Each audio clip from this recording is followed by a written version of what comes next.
Good morning, it's Wednesday the 6th of May. This is Europe Today and I'm Marit Gwyn coming to you live from Brussels with the news and analysis to start your day. Coming up on today's show, US Secretary of State Marco Rubio said last night that the US had concluded its operations in Iran and would shift its focus to the situation in the Strait of Hormuz. Hours later, President Trump said the US would pause Project Freedom, its two-day operation to free stranded vessels from the strait due to, quote, great progress in efforts to strike a deal with Iran. And Romania's pro-European government has collapsed after the Prime Minister lost a no-confidence vote yesterday, triggering fresh political uncertainty. In Slovenia, a second round of coalition talks is due today, with former Prime Minister Janez Janša saying the foundations of a coalition deal have been laid, raising the prospects of his return to power. We'll bring you more details on both those stories. In other news, Russia has launched strikes on 5 regions of Ukraine, including a heavy glide bomb attack on Zaporizhzhia and Kramatorsk. At least 27 people have been killed, according to local authorities. Zelensky condemned the strikes as a, quote, absolutely cynical terrorist attack. The attack came hours before a ceasefire proposed by Zelensky was due to take effect. But first this morning to our top story, because the US will pause its efforts to guide ships through the Strait of Hormuz, according to President Trump. But hours before that announcement, Secretary of State Marco Rubio had suggested that the US's military operations in Iran had concluded. Operation Epic Fury is concluded. We achieved the objectives of that operation. I'm not going to, we're not cheering for an additional situation to occur. We would prefer the path of peace. For more, I'm joined in the studio this morning by our correspondent, Stefan Grobe. Good to see you, Stefan. Good morning, Marit. So this announcement overnight came as quite a surprise. Bring us up to speed. Yes, it's another day and another surprise announcement of President Trump. And as usual, it's lacking details. But here we are. And here's what President Trump said verbatim. Based on the request of Pakistan and other countries, the tremendous military success that we've had, we have mutually agreed that while the blockade will remain in full force and effect, Project Freedom will be paused for a short period of time to see whether or not the agreement can be finalized and signed. So what does that mean? Well, it will fuel optimism that the diplomatic effort led by Pakistan to end the conflict is still alive. Of course, we don't know whether or not there has been any progress lately and whether Iran is willing to go along. But when exchanges of fire between the Iranian and US forces in the Strait of Hormuz on Monday did not reignite the war, it signaled that both sides are willing full-scale fighting to end. And that is the situation in the Strait, Marit. And Stefan, briefly, what has been the Iranian response to this announcement from Trump overnight?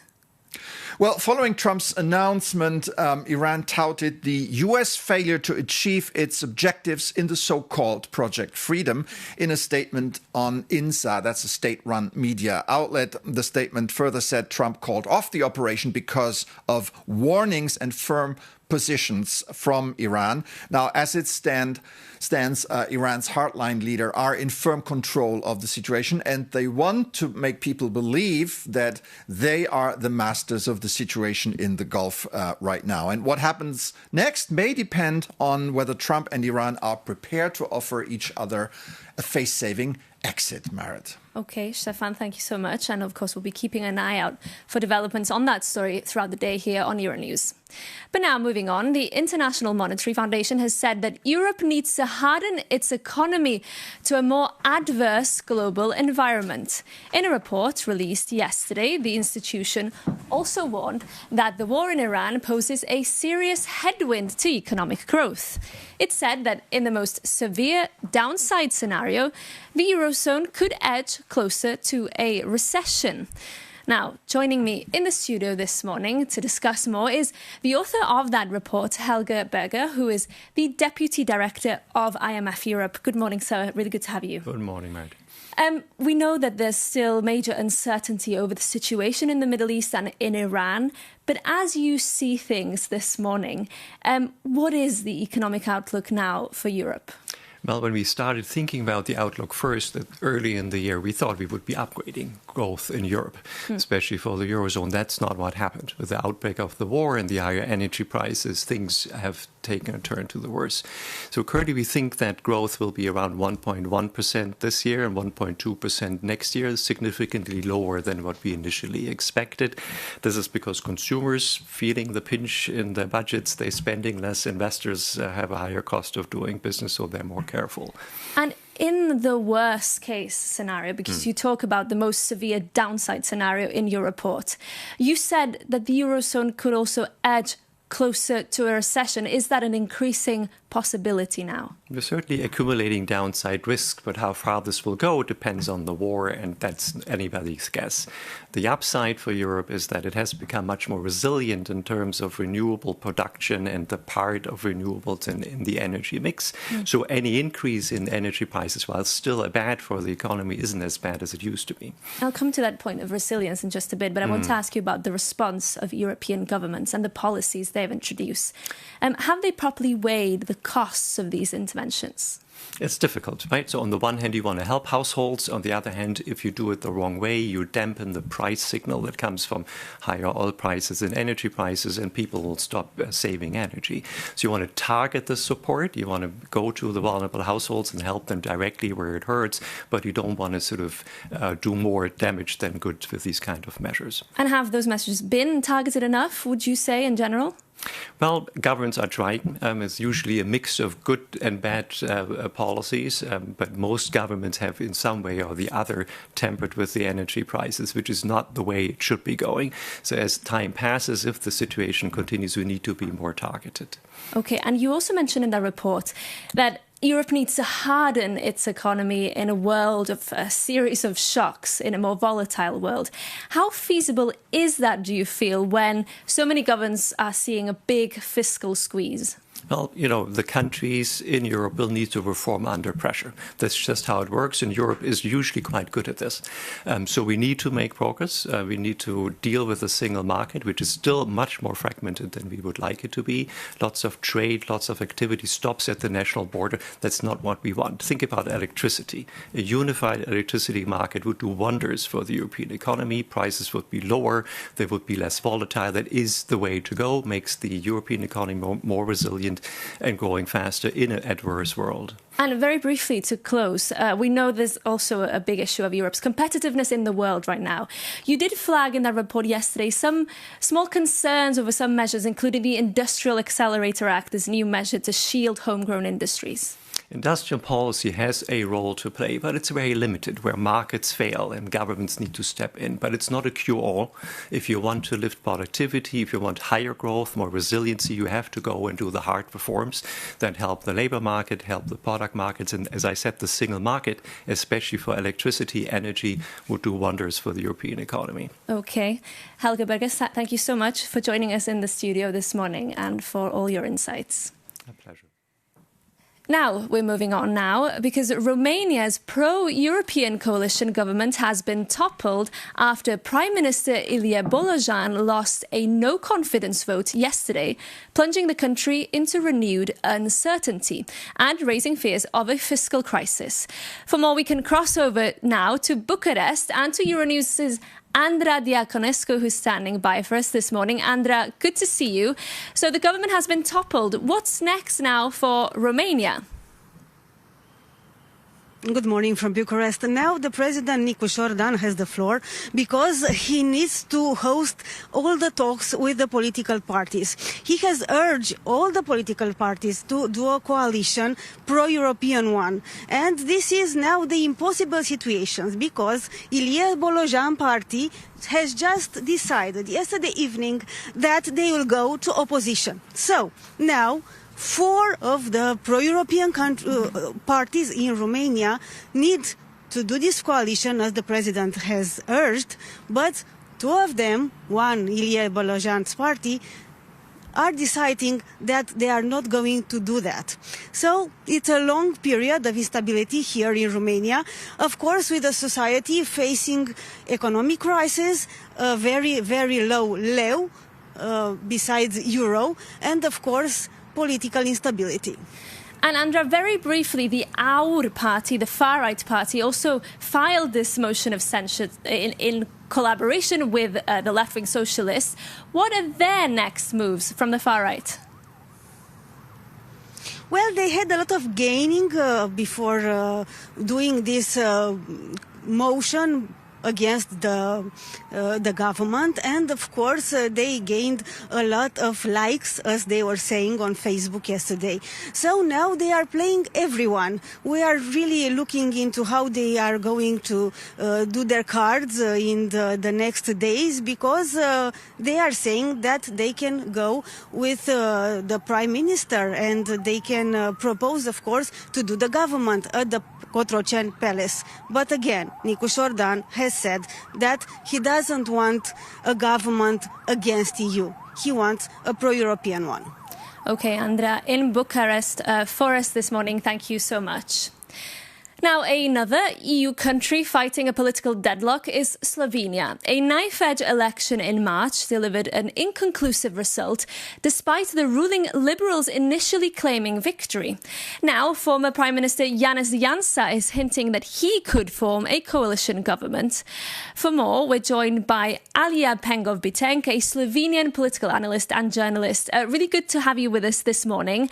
Tell us first, how likely is it, in your view, that Janez Janša could return to power? Good morning, and thank you for having me. To answer a question, it is highly likely. He seems to be the only one able to command something akin to a majority in the parliament, as shaky as that majority will probably turn out to be. And so what would that mean then for Slovenia, as you mentioned, a shaky majority, and for the European Union as well? Well, in terms of European Union, I suspect not much. Janša was something of a player in his last stint as Prime Minister, not in the least on account of Viktor Orban being in power in Hungary. And now that that has changed recently, he has lost one big potential ally.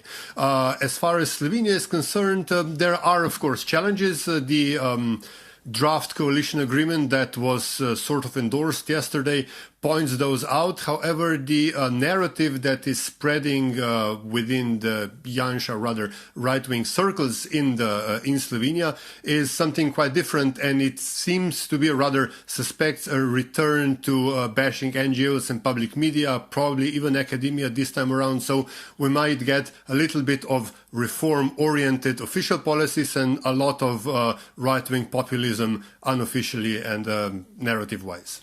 And very briefly to close, it was a very tight knife-edge election. What has Slovenia, do you think, learned from that experience?